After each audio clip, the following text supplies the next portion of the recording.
welcome to Coming Home, Survive and Thrive in Homeschooling. Whilst in England in early 2024, we visited, absorbed atmospheres, imagined, took photos, and otherwise gathered some of Lewis's life in Oxford. This episode is a reading from The Lion, the Witch and the Wardrobe by C.S. Lewis and was recorded in what is now a nature reserve. It is part of the original property he bought in 1930 with his brother and Mrs. Moore in Headington, Oxford, England. There are two excerpts read whilst sitting on the very cold stone bench towards the end of the walk. The birds you can hear are authentic and rather add to the atmosphere, I think.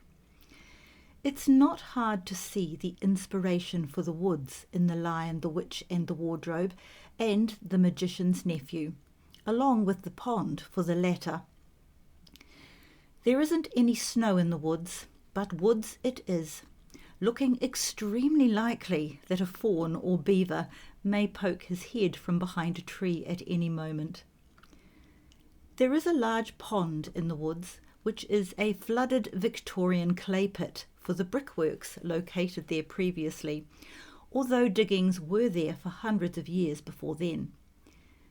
I've included a couple of photos of his house, the Kilns, which is next door to the nature reserve, but which used to be part of the property, 8 acres in all. The Kilns is owned and maintained by the C.S. Lewis Foundation and the Nature Reserve by the Wildlife Trust.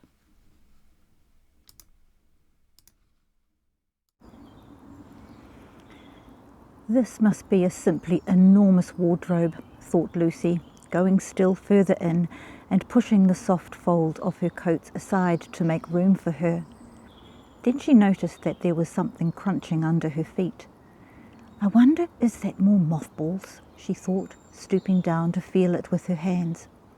But instead of feeling the hard, smooth wood of the floor of the wardrobe, she felt something soft and powdery and extremely cold. "This is very queer," she said, and went on a step or two further.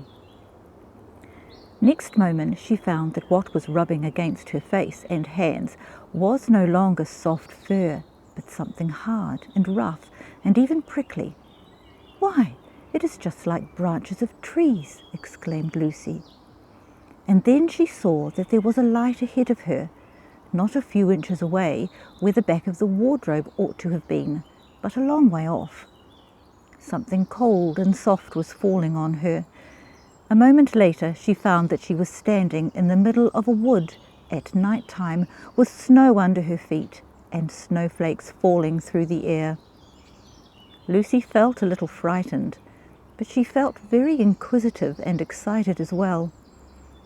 She looked back over her shoulder here and there, between the dark tree trunks. She could still see the open doorway of the wardrobe and even catch a glimpse of the empty room from which she had set out. She had, of course, left the door open, for she knew that it is a very silly thing to shut oneself into a wardrobe. It seemed to be still daylight there.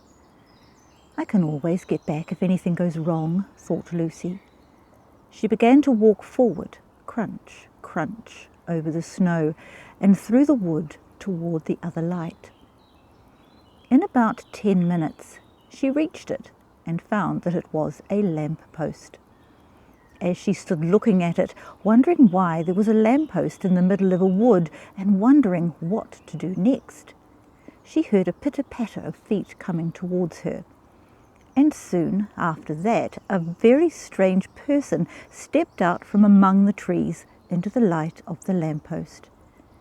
He was only a little taller than Lucy herself, and he carried over his head an umbrella, white with snow.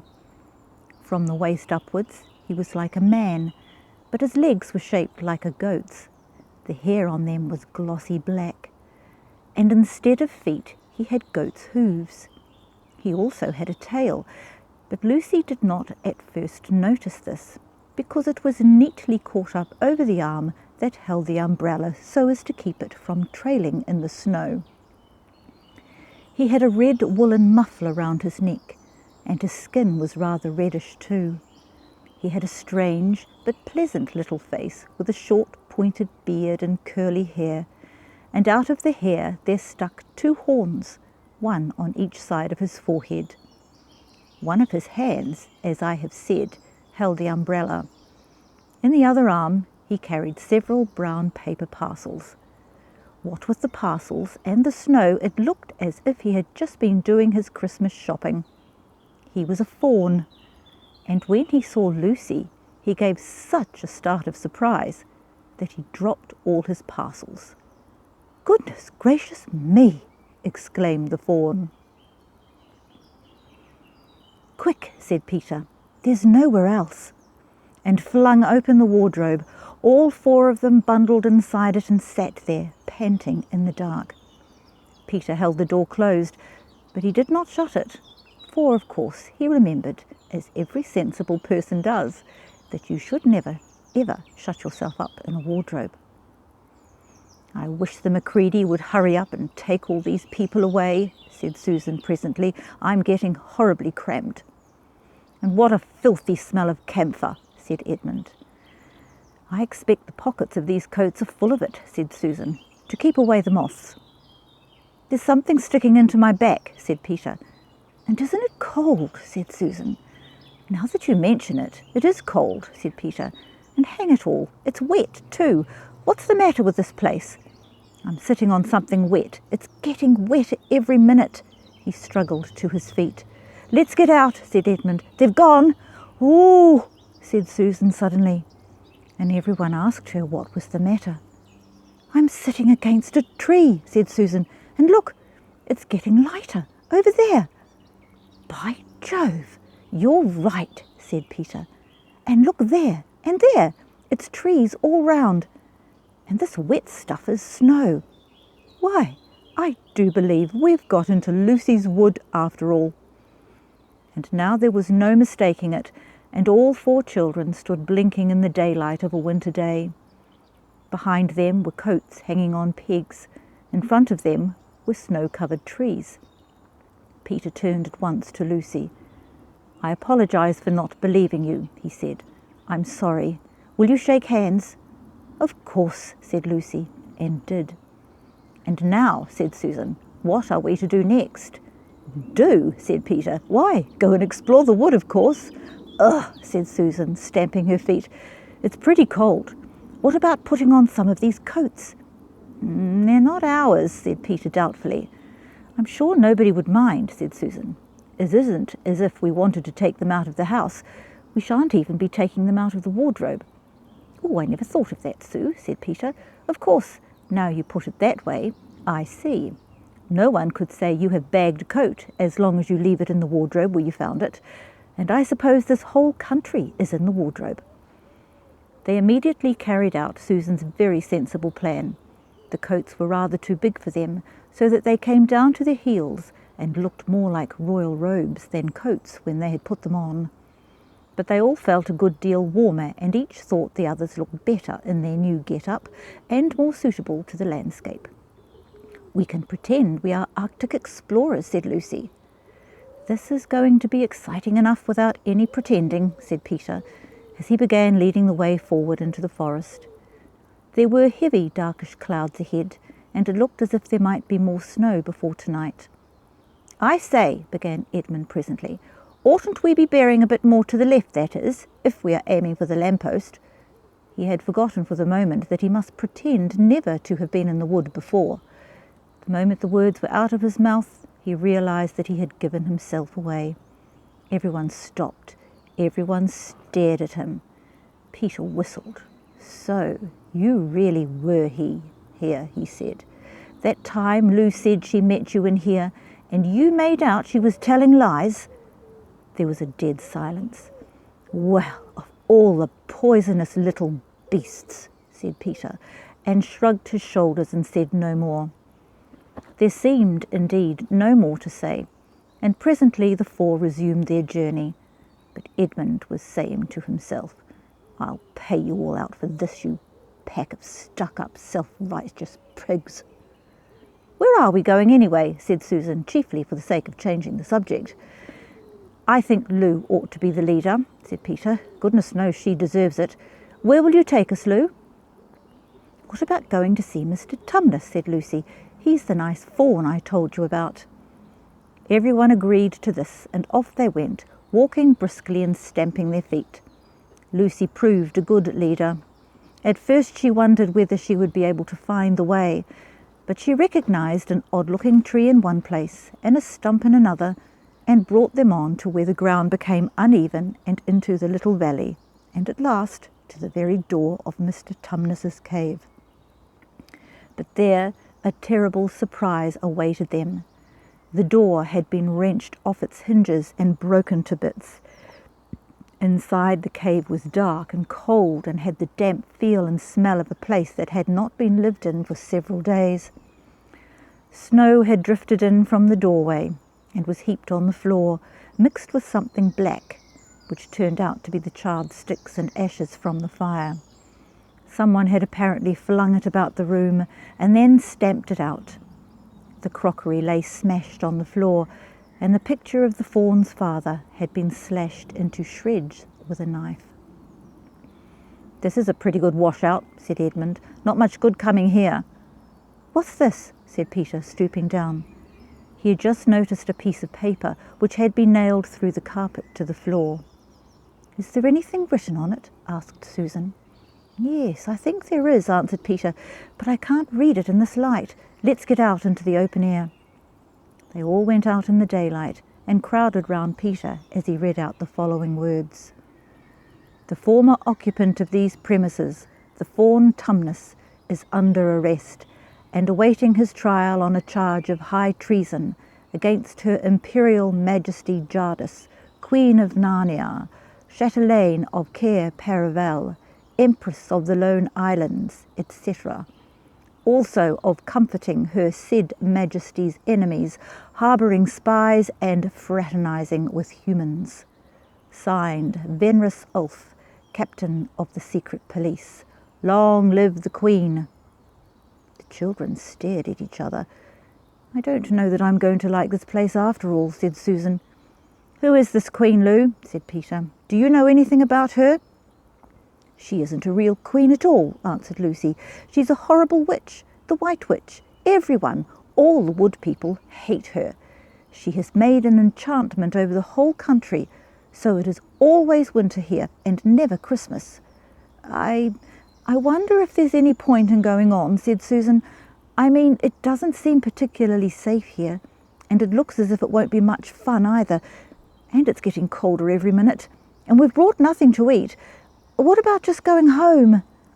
"Oh, but we can't, said Lucy suddenly. "Don't you see? We can't just go home, not after this. It's all on my account that poor fawn has gotten into this trouble. He hid me from the witch and showed me the way back.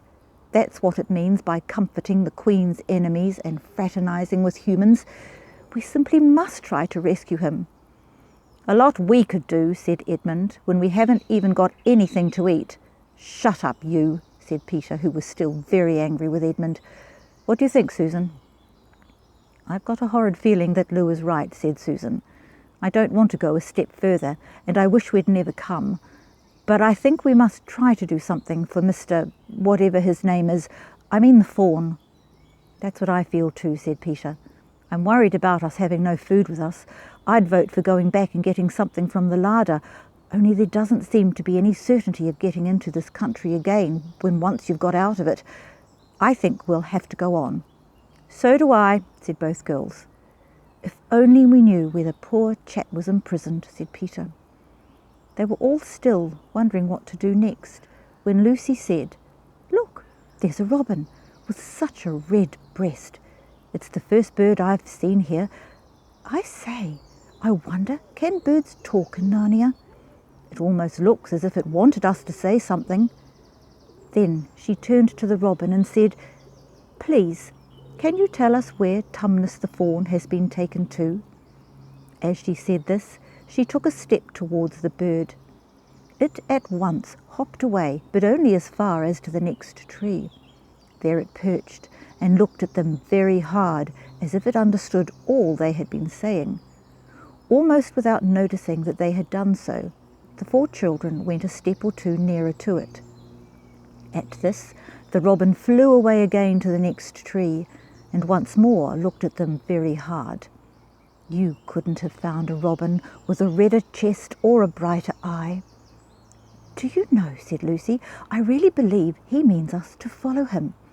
"I've an idea he does," said Susan. "What do you think, Peter?" "Well, we might as well try it," answered Peter. The robin appeared to understand the matter thoroughly. It kept going from tree to tree, always a few yards ahead of them, but always so near that they could easily follow it. In this way it led them on, slightly downhill. Whenever the robin alighted, a little shower of snow would fall off the branch. Presently the clouds parted overhead, and the winter sun came out, and the snow all around them grew dazzlingly bright. They had been travelling in this way for about half an hour, with the 2 girls in front, when Peter heard Edmund say, "If you're still not too high and mighty to talk to me, I've something to say which you'd better listen to." "What is it?" asked Peter. "Hush, not so loud," said Edmund. "There's no good frightening the girls. Have you realised what we're doing?" "What?" said Peter, lowering his voice to a whisper. "We're following a guide we know nothing about. How do we know which side that bird is on? Why shouldn't it be leading us into a trap?" "That's a nasty idea. Still, a robin, you know. They're good birds in all the stories I've ever read. I'm sure a robin wouldn't be on the wrong side." "Well, if it comes to that, which is the right side? How do we know that the fawns are in the right and the queen, yes, I know I've been told she's a witch, is in the wrong? We don't really know anything about that either." "Well, the fawn saved Lucy." "He said he did, but how do we know? And there's another thing too. Has anyone the least idea of the way we get home from here?" "Great Scott," said Peter. "I hadn't thought of that." "And no chance of dinner either," said Edmund. While the 2 boys were whispering behind, both the girls suddenly cried out, "Oh!" and stopped. "The robin!" cried Lucy. "The robin! It's flown away!" And so it had, right out of sight. "And now what are we going to do?" said Edmund, giving Peter a look which was as much to say, "What did I tell you?" "Shh, look," said Susan. "What?" said Peter. "There's something moving among the trees, over there to the left."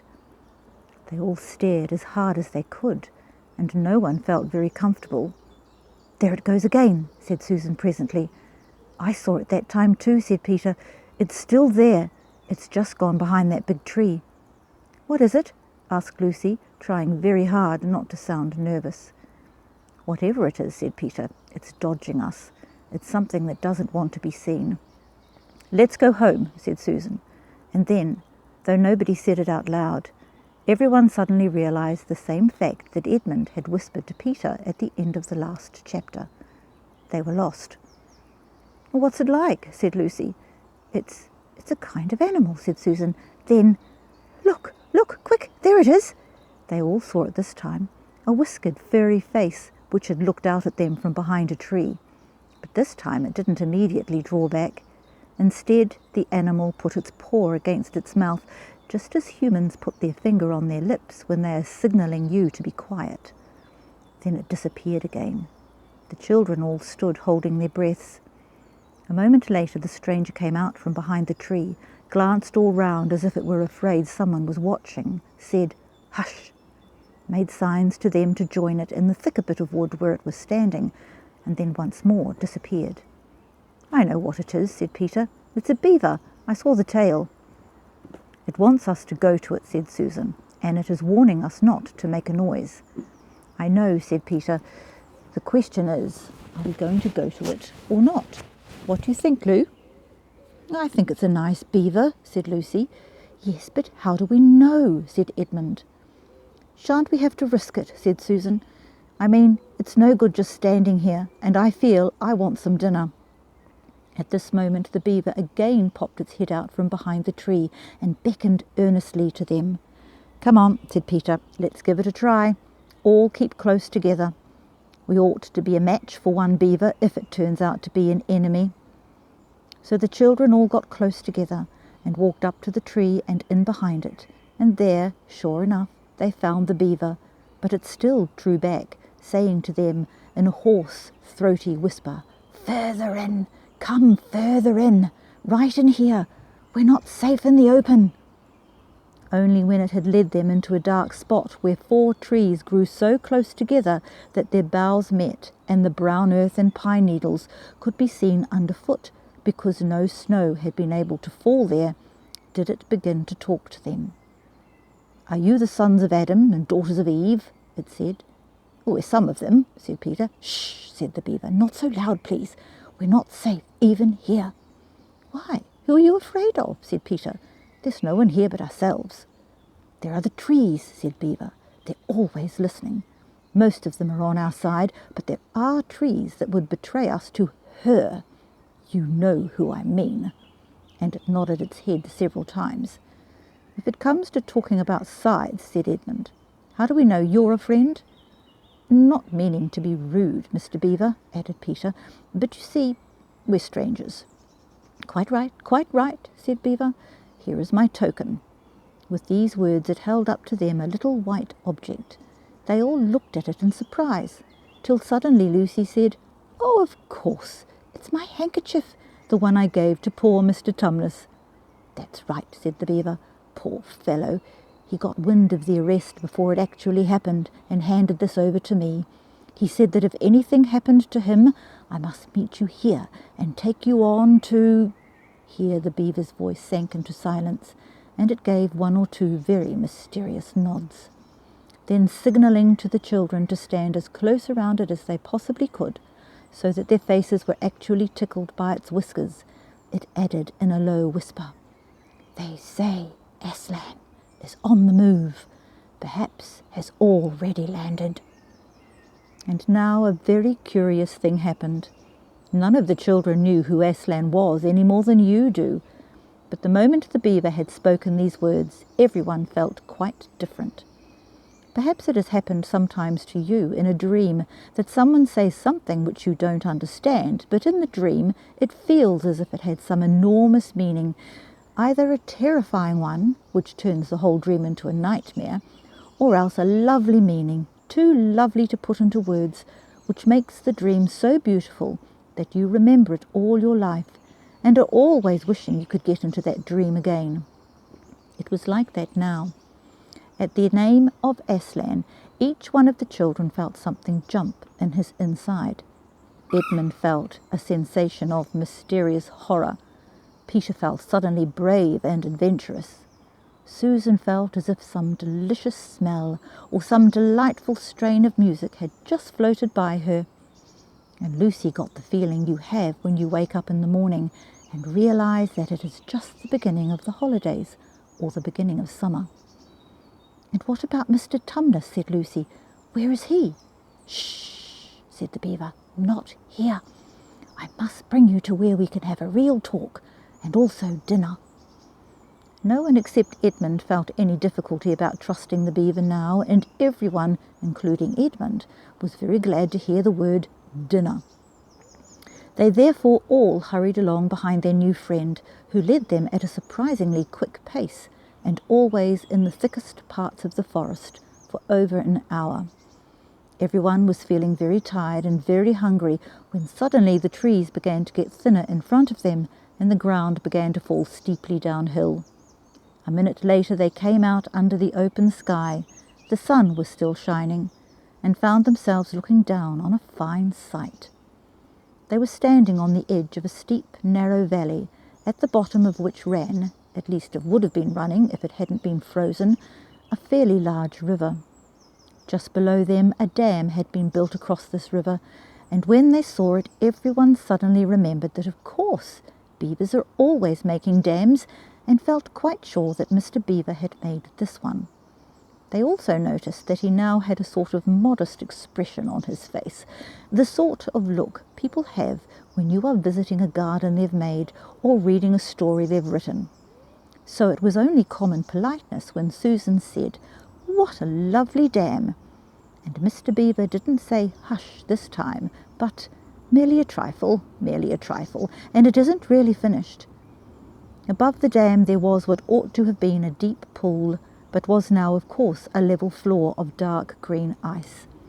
And below the dam, much lower down, was more ice, but instead of being smooth, this was all frozen into the foamy and wavy shapes in which the water had been rushing along at the very moment when the frost came. And where the water had been trickling over and spurting through the dam, there was now a glittering wall of icicles, as if the side of the dam had been covered all over with wreaths and flowers and festoons of the purest sugar. And out in the middle, and partly on top of the dam, was a funny little house, shaped rather like an enormous beehive, and from a hole in the roof smoke was going up, so that when you saw it, especially if you were hungry, you at once thought of cooking, and became hungrier than you were before.